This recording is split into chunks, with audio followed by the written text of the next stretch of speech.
جن پہ سائے کے لیے چل کے شجر آ جائے، جن پہ سائے کے لیے چل کے شجر آ جائے، اور مجھ کو محشر میں اشارے سے بلائے آقا،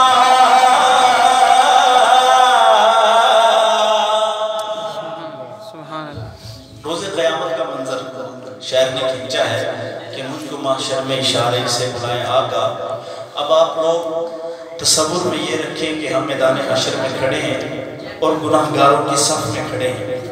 بس یہ تصور رکھ کے اگلا مصرع سنیے گا، اگر دل تک پہنچے پھر آپ نے دائیں ہاتھ اٹھا کے سبحان اللہ کہنا ہے۔ نقشہ ذہن میں رکھتے ہوئے حضرات شعر سنیے گا۔ مجھ کو محشر میں اشارے سے بلائے آقا، مجھ کو محشر میں اشارے سے بلائے آقا، مجھ کو محشر میں اشارے سے بلائے آقا، کہ یہ میرا امت بیمار ادھر آ جائے، یہ میرا امت بیمار ادھر آ جائے، یہ میرا امت بیمار ادھر آ جائے، یہ میرا امت بیمار ادھر آ جائے،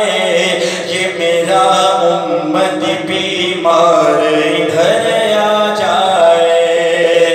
اور قلب مظلوم سے ہر دم یہ صدا آتی ہے،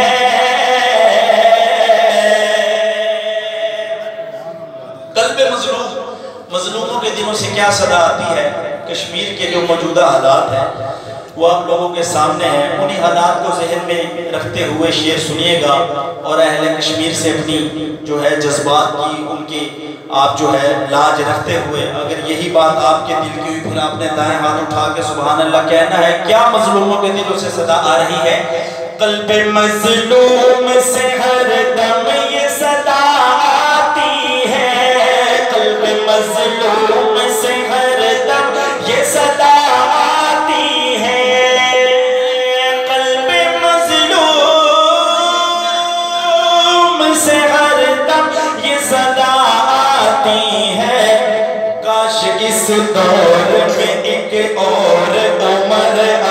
جائے، کاش اس دور میں ایک اور عمر آ